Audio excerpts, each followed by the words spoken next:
자, 그러면 인사부터 할까요? 안녕하세요. 안녕하세요. 네, 오랜만에 영상을 또 이렇게 올리게 되네요. 네, 반갑습니다. 네, 원장님 잘 지내셨죠, 그동안? 네, 잘 지낸 것 같긴 한데 뭐하고 지내셨어요? 네?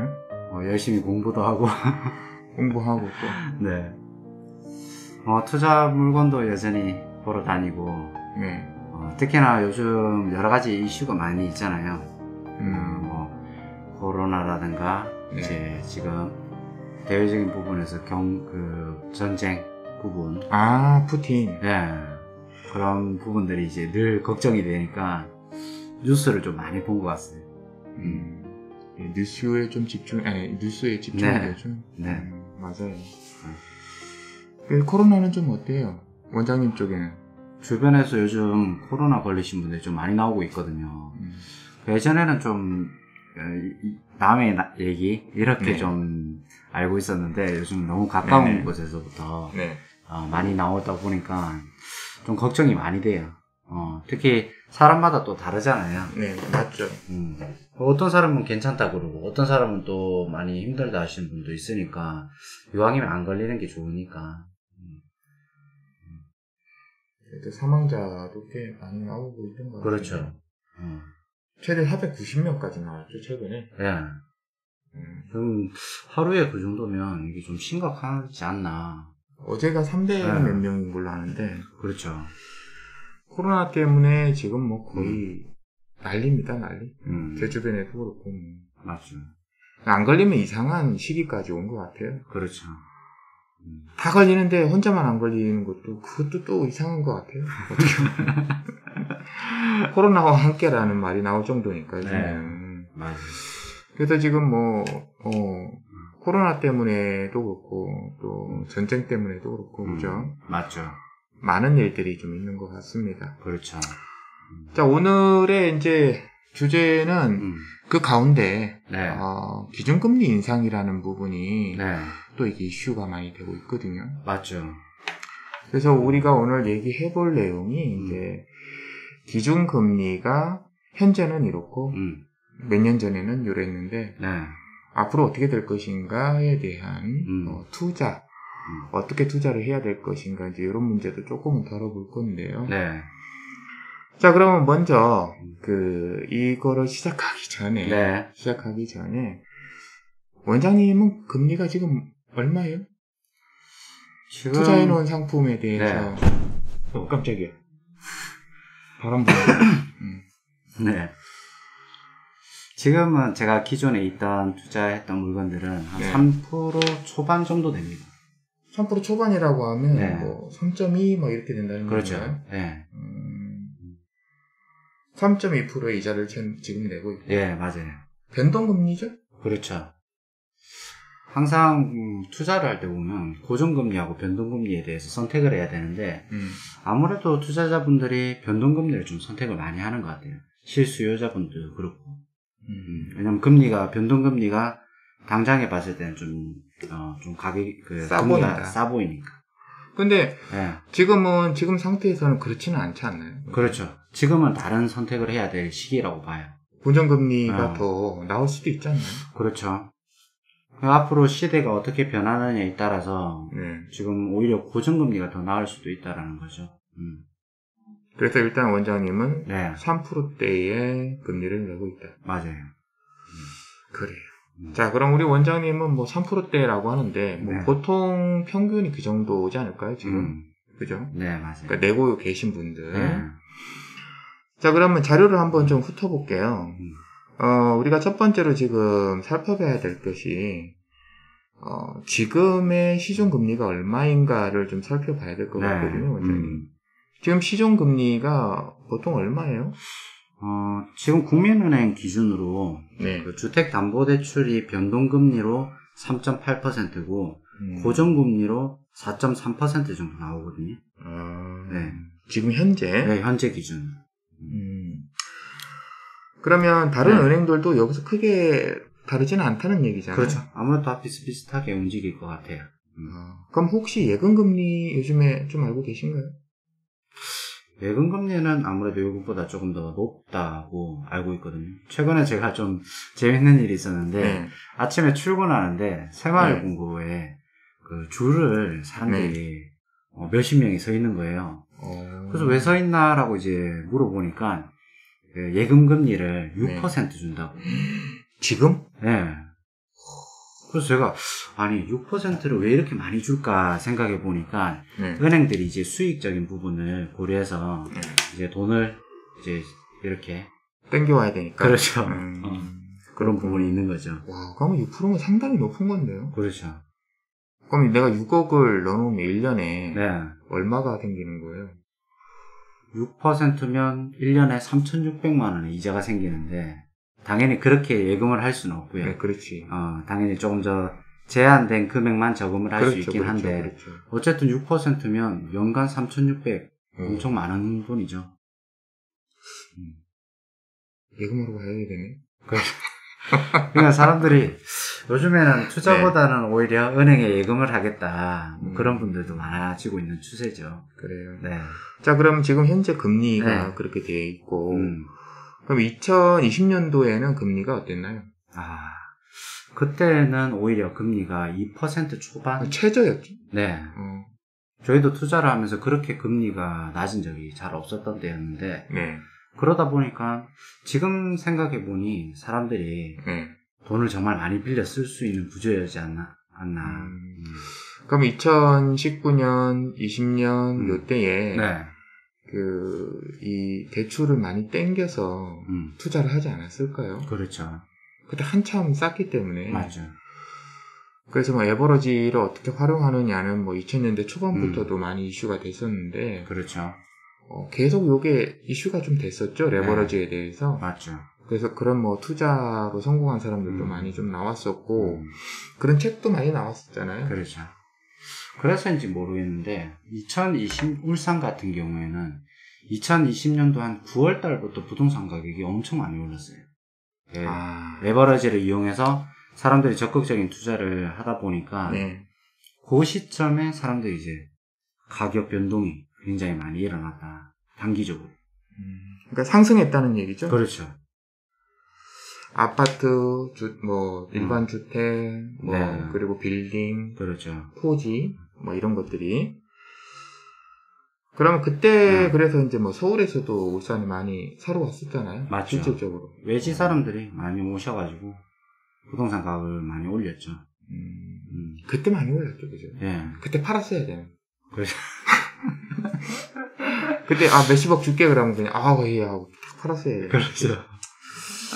자, 어쨌든 앞으로 후회하시는 분들 많이 있을 거라고 생각을 합니다. 네. 자, 그러면 2020년도에 금리가 한 2%대였다. 네. 초반이나 그죠? 초반은 그렇죠. 넘어가지는 않았을 거 아니에요. 그렇죠. 그러니까 이제 금리의 가격이 너무 떨어지다 보니까 은행에 들어가 있지 못하고 이런 부동산이나 증권, 코인 그렇죠. 이쪽으로 많이 쏠렸겠죠. 맞죠. 근데 그분들이 돈을 다 갚았을까요? 판매를 투자했던 부동산이든 주식이든 처분을 했다라면 돈을 갚았겠지만 근데 그 2년 사이에 그러지 못하죠. 왜냐하면 양도소득세를 내야 비싸게 내야 되잖아요. 세금 때문에도 못 팔았던 분들이 많죠. 그래서 대선을 기다리겠다라고 얘기했던 분들도 꽤 많이 있는 걸로 알거든요. 그때 사실 분들이 아직까지 기다리고 있지 않겠나. 그렇죠. 이제 2년 이제 2년 조금 넘었잖아요. 네. 20년대 초반이라고 하면. 그렇죠. 지금 3월달이니까 아직 2년 안 넘은 사람도 있을 거고 이제 2년이 넘은 사람도 있을 건데. 맞죠.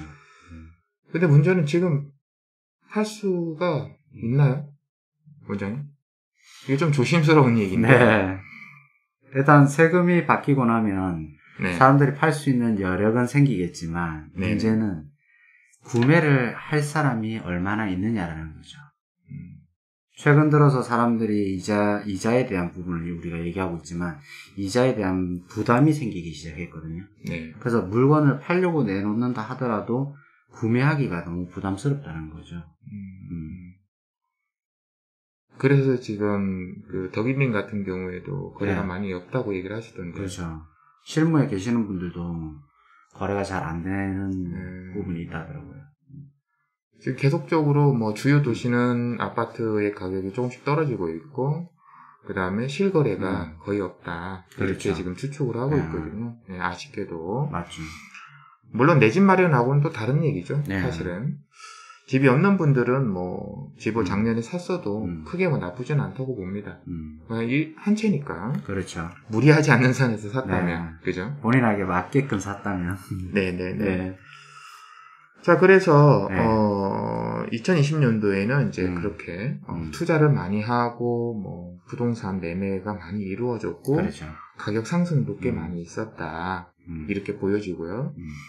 그럼 2022년인 지금은 그렇죠. 이제 어떤가 또 조명을 해봐야 되거든요. 네. 지금 투자를 많이 할까요, 원장님? 지금은 거의 대부분 투자를 멈춰 있는 상태라고 볼 수 있어요. 얼어있죠. 네. 그래서 사람들이 거래량만 보더라도 금액대가 비싼 아파트들도 거의 거래가 없고, 네. 경매할 때도 특정한 부분만 이제 좀 활성화되지, 좀 부담스러운, 예를 들어, 5억 이상 넘어가는 아파트 경매 같은 경우에는 네. 참여자가 거의 없고 유찰이 되는 추세로 가고 있거든요. 그렇다면, 네. 만약에, 네. 지금 이제 뭐 앞으로 금리 문제를 저희가 좀 얘기를 할 건데, 요 뒤에. 네. 그거는 요 뒤에 하고요. 예. 경매만 일단 놓고 보면, 비싼 물건을 함부로 덤빌 수 있는 사람은 많이 없지 않을까요? 그렇죠. 앞으로 더 많이 없을 거라고 봐요.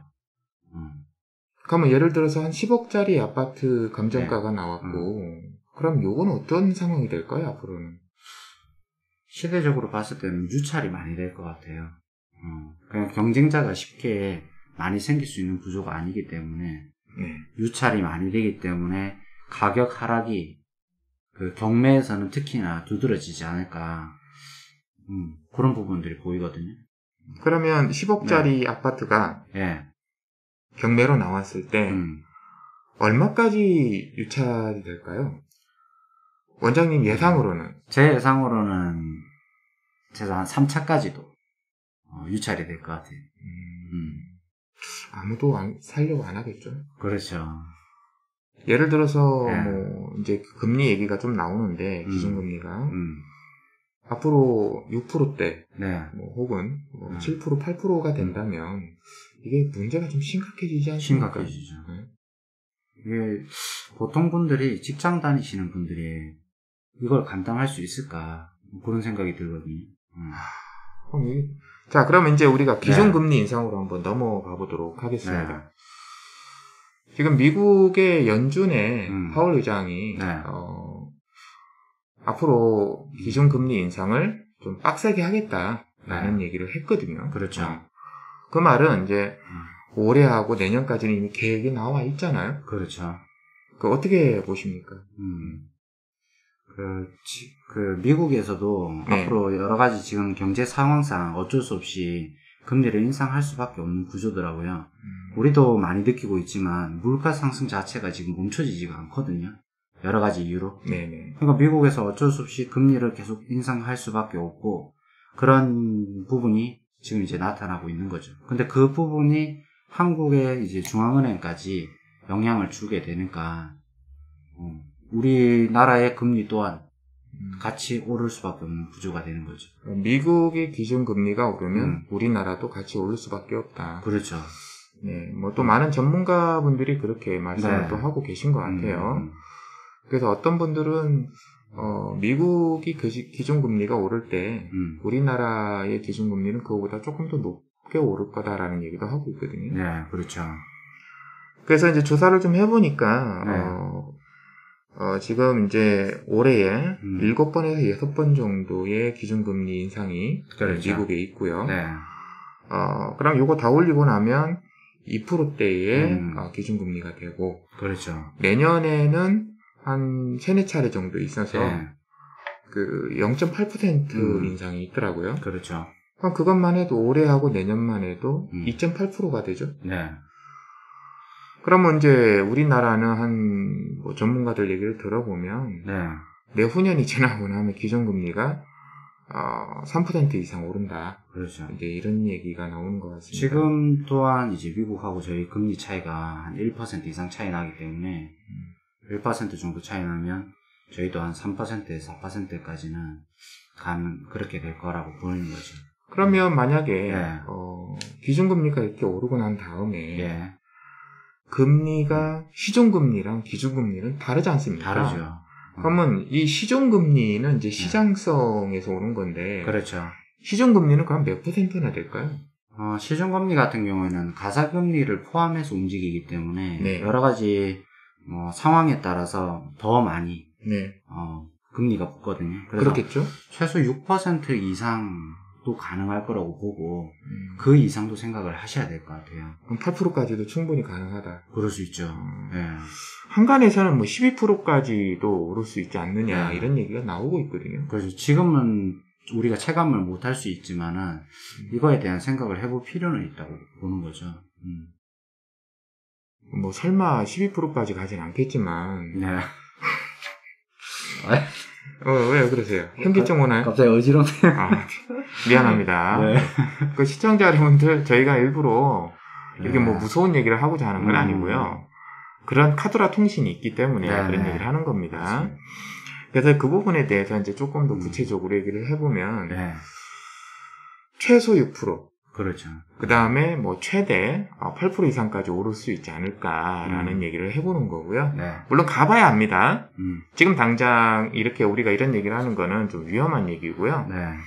나중에 이제 가서 확인을 해봐야 되는 부분인데, 맞죠. 지난 역사에도 이와 같은 일들이 있었기 때문에 옛날에도 그 부분을 가지고 저희가 데이터를 만들었습니다. 또 전문가들의 그 얘기도 참고로 했고요. 그럼 최저금리가 시중금리가 최저 6%라고 할 때는 어떤 현상이 발생할까요, 원장님? 투자해 놓으신 분들. 투자해 놓으신 분들은 이 특단의 대책이 지금 필요합니다. 어떻게요? 정리가 빨리 어느 정도는 정리가 돼야 된다. 준비가 안 되면 이 나중에는 감당하기 힘든 상황이 올 수도 있거든요. 그래서 우리가 좀 부동산도 여러 개 소유하신 분들은 내가 부담이 될 수 있는 부분을 고려해서 충분히 정리가 좀 필요하고 대응을 해야 된다라고 보여집니다. 어떻게 해야 될까요? 대응을?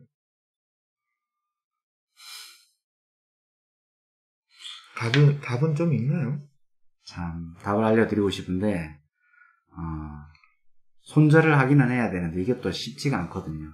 내가 판매하려고 내놓는다고 하더라도 구매자 자체에 대한 제한이 있기 때문에 그렇죠. 그게 문제인 거예요.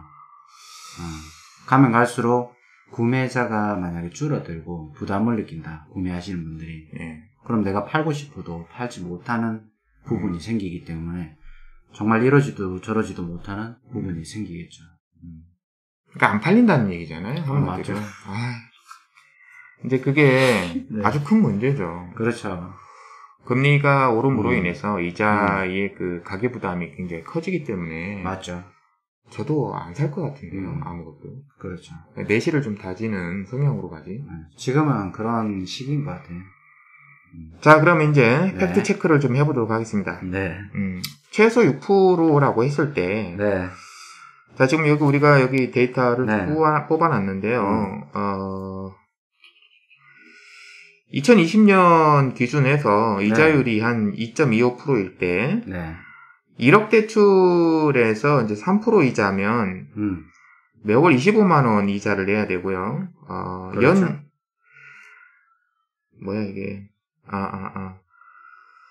그 다음에, 여기 보시면 4억 대출 받은 사람은 연 3% 금리일 때는 월 100만원의 이자를 부담하죠. 맞습니다.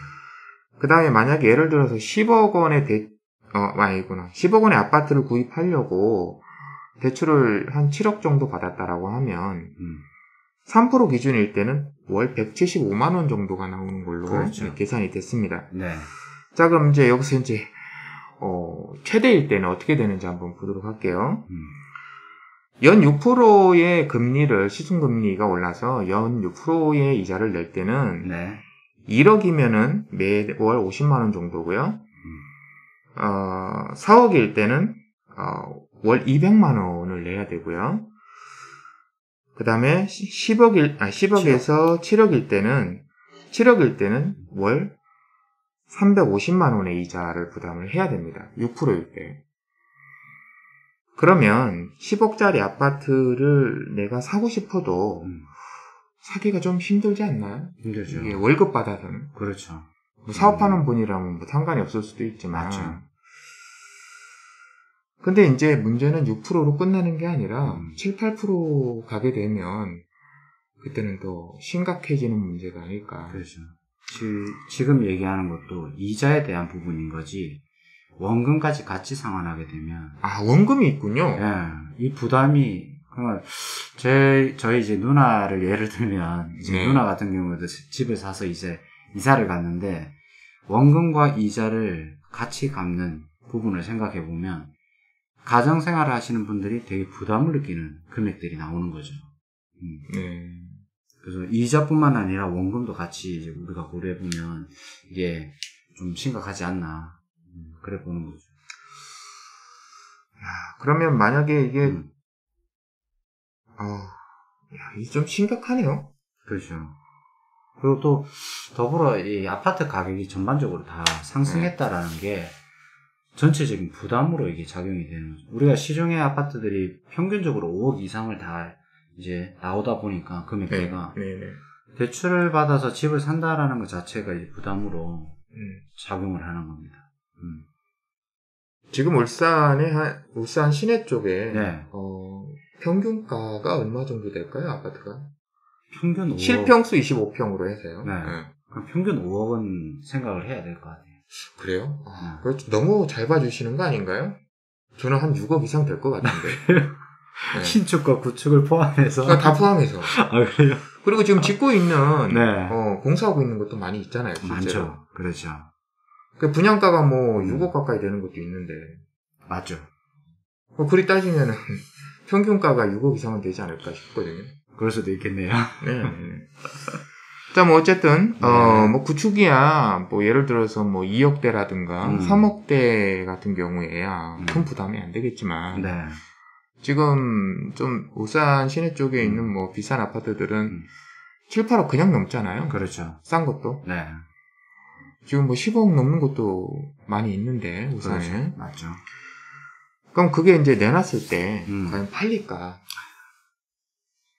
어찌 생각하세요? 네, 진짜 현실적으로 좀 생각을 해봐야 되는 게, 금리가 아까 우리가 들은 것처럼 6%면 이게 너무 부담스러운 거죠. 아까 4억에 6%로 이제 우리가 금리를 계산해 보니까 200만 원이거든요. 네네. 그러면 4억 대출 받은 사람이 월 200만 원에 원금까지 포함하면 250만 원을 내면서 집을 구매해야 된다. 헐. 이런 얘기거든요. 그러면은 월급을 통째로 갖다 바치는 거 아닌가요? 맞죠. 맞습니다. 대기업 아닌 다음에야. 네. 뭐 연봉이 뭐 정말 4천 이상 되지 않는 다음에야. 그 월급을 타갖고 그대로 이자로. 네. 맞아요. 와, 이러면 여러분들 뭐 시청자 여러분들 부담 주려고 그러는 게 아니고요. 네. 실제 계산을 해보니까 이제 그렇다는 얘기고요. 네. 분명한 거는 미국에서 연준에서 기준금리를 계속 올리면 우리나라도 따라갈 수밖에 없는 구조고요. 그건 분명하잖아요. 맞죠. 네. 그러면 우리나라도 같이 그보다 더 높은 기준금리로 갈 거라고 예상을 다 하고 있는데 그건 분명한 사실이고 그럼 시중금리도 분명히 같이 뛸 거라는 거죠. 그렇죠. 또 그 다음에 투자해 놓으신 분들 뭐 예를 들어서 한 100억 원어치 부동산을 사셨다든가 네. 뭐 법인으로 그죠? 그렇죠. 그럴 때도 좀 문제가 되지 않나요? 그렇죠. 법인이라고 해서 이자를 뭐 싸게 내지는 않잖아요. 뭐 경비로 뭐 들어가는 부분도 있겠지만은 어쨌든 지출되는 비용이 늘어난다라는 게 문제가 되는 거니까 그거 잘 생각해 보셔야 될 거예요. 그러니까 투자 목적으로 그렇게 살았는데 팔려고 내놔도 팔리지는 않고 그렇죠. 이자는 내야 되고 그럼 장기전으로 간다는 얘기인데 네. 과연 그 쉬운 일은 아닐 것 같은데요. 맞죠. 그게 효율성이 내가 가격이 앞으로 오를 거를 또 생각해서 기다려보자 할 수는 있겠지만 네. 이자를 내는 거에 대한 효율성이 정말 있는지 타당성을 확실히 좀 보셔야 될 것 같아요. 저도 예전에 투자를 잘 모를 때 그런 적이 있었거든요. 1년 동안 이자를 정말 많이 낸 적이 있었는데 아파트 가격이 안 올라가지고 오히려 내가 1년 동안 뭘 했나. 그럼 손해봤다는 얘기예요. 그렇죠, 맞죠. 이자 때문에. 네. 그러니까 높을 때 그걸 하셨구나. 맞아요. 그때 몇 프로였어요? 그때 기본 금리가 4% 이상이었거든요. 그래서 한 5%하고 4% 사이쯤이었는데도 그렇게 부담이 되고 결과가 좋지 못했던 기억이 나네요. 자, 그렇다면 네. 지금 아파트를 뭐 분양을 뭐 받았다든가 또 그 다음에 실입주해서 신축에 사시는 분들 네. 이런 분들이 부담하는 거는 좀 어떨까요? 가계 부담. 예외가 아니라고 생각을 합니다. 실제 거주하시는 분들 또한 네네. 이제 구매하기 전에는 금리가 낮았을 테지만은 이제 지금 앞으로는 그렇지 않기 때문에 가계에 부담이 많이 되지 않을까. 어떤 부분 때문에 그렇다고 말씀하시는 거죠? 그러면 여러 가지 경제 상황이 네네네. 이제 우리가 꼭 부동산 가격을 떠나서 네. 경제가 쉽지는 않잖아요. 그래서 소득 자체가 많이 우리가 제한적이기 때문에. 근데 이제 가장 큰 그 문제가 네. 그 변동금리 아닌가요? 대부분. 그렇죠. 맞아요. 그러니까 대출 담보, 주택담보대출에 할 때는 맞죠. 금리를 어떻게 할 것이냐라는 조건이 있잖아요. 그렇죠. 그러면 변동금리가 있고 이제 고정금리가 있잖아요. 맞죠. 근데 거의 다 변동금리 아닌가요? 그죠. 우리나라 대출 받으신 분들의 70%가 변동금리라고 이제 뉴스 같은 데 나와 있거든요. 그래서 그 변동금리라는 부분 자체가 이제 앞으로 계속 이자 부담이 변동될 수 있다는 뜻이니 그거를 좀 주의해야 되겠죠. 그럼 빨리 갚는 게 돈 버는 거네. 그렇죠. 근데 이게 지금 금리가 또 우리가 예상해봐야 될 게 기준금리가 오르면 그게 얼마나 갈지 그게 또 아무도 모르지 않습니까? 맞죠. 몇 년을 갈지. 그렇죠. 그럼 과거에는 어땠나요? 그래도 한 2, 3년 정도는 어쨌든 경제가 안정화될 때까지는 지속될 수밖에 없는 구조죠. 그리고 물가라는 게 상승되고 나면 쉽게 떨어지지 않기 때문에. 그렇죠. 어떤 기준금리 또한 쉽게 낮아지기가 어렵다. 자, 그럼 여기서 이제 좀 뼈 때리는 소리를 한번 해볼까요? 제가 질문을 좀 하겠습니다. 네. 여러분들도 많이 아시겠지만 일본의 멈춰진 10년? 잃어버린 10년? 네. 잃어버린 10년이라는 아주 유명한 얘기가 있잖아요. 맞아요. 거기에 대해서는 어떻게 생각하세요? 우리나라가 이제 걱정되는 게 일본처럼은 아니더라도 어느 정도의 유사성을 갖고 있다고 보거든요.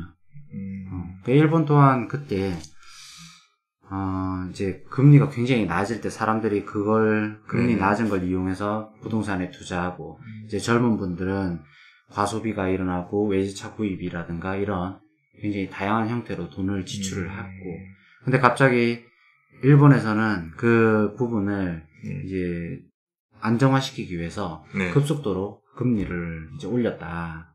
그러면서 디플레이션 같은 그런 현상이 나타났다는 거죠. 그때는 일본만 그렇게 기준금리를 올린 거죠? 네. 세계적으로 한 게 아니고. 네. 그때 당시에 그 후유증이 그렇죠. 10년 동안 갔다라는 얘기죠. 네. 그럼 이제 경제 성장이라든가 뭐 부동산 관련 또 투자 관련에서는 다 멈췄다. 그러니까 굳어버렸다라는 맞죠. 표현이 더 정확하겠죠. 네. 그러니까 우리나라도 그렇게 되지 말라는 법은 있잖아요. 저는 요즘 그걸 좀 많이 개인적으로 느낍니다. 피부로 좀 와닿는 게 제 주변에 이제 젊은 분들이 어떤 걸 했고 어떻게 하고 있고를 보고 있으니까 이게 똑같구나. 돈이 풀리니까 돈을 투자라든가 정말 차량 구입이라든가 이렇게 쉽게 생각을 했는데 지금은 누구나 알다시피 여러 가지 경제 사정이 힘들잖아요. 그렇죠. 근데 이거에 대한 이제 그 결과가 우리가 어떻게 대처할 것인가 그런 게 중요한 거죠. 자, 그러면 이제 우리가 지금까지 현재 상황을 좀 얘기를 했고 또 금리가 앞으로 어느 정도까지는 오르지 않을까라는 얘기를 했는데 중요한 어떻게 대응을 해야 되는가 물론 이제 뭐 투자해놓은 분들이 가장 급선무겠죠. 맞죠.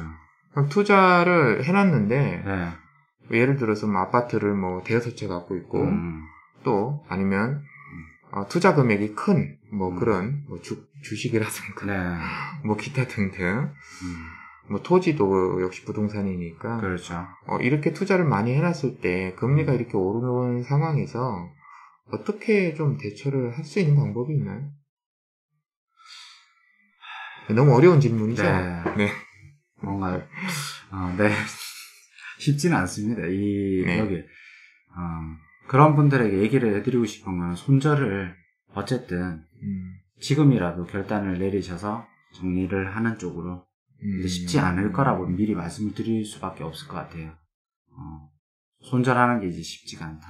그런데 이런 분들도 많이 계시던데 네. 어떻게 하는 분이냐면 네. 버티기. 그러니까 무조건 나는 버틴다. 맞죠. 이런 분들이 많으시거든요. 그렇죠. 이런 분들은 그럼 앞으로 어떻게 되나요? 계속 버티게 하다 보면 언젠가는 뭐 영광의 순간이 오는 건가요? 그렇다기보다는 이제 그것을 견딜 수 있느냐 없느냐 차이도 있겠지만은 네. 결국에는 안 되면 국가가 정리를 네. 네. 하는 수밖에 없습니다. 그건 이제 뭐 경매로 넘어갈 가능성이 네. 높다 이런 말씀이시죠? 맞습니다. 네. 근데 지금까지도 뭐 우리가 문재인 정부 그때도 벌써 버티기 들어갔던 분들이 계시거든요. 세금 문제 때문에. 그렇겠죠.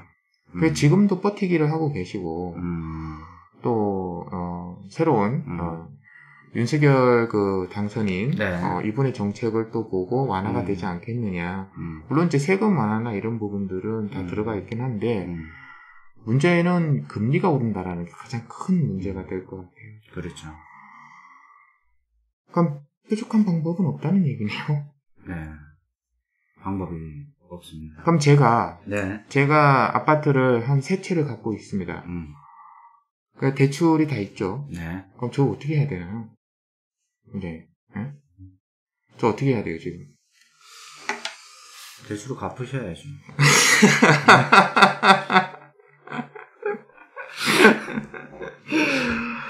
근데 지금 거래가 없던데. 팔려고 내놔도 안 팔린다고 하고. 안 팔린답니다. 예. 그럼 뭐 금매로 내놔도 안 팔리는데 어떻게 해요? 사이다를 한 잔 마시고 와야 될 것 같아요. 사이다. 뭐 저 안에 있습니까? 갖다 드릴까요? 없을걸요? 근데 지금 팔려고 내놔도 안 팔리고 있고, 네. 뭐 매물은 많은데 매수자가 없다라는 얘기가 너무 화다하거든요. 그렇죠.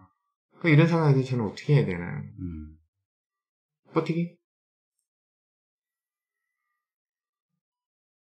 존버를 해야 되는 건가요?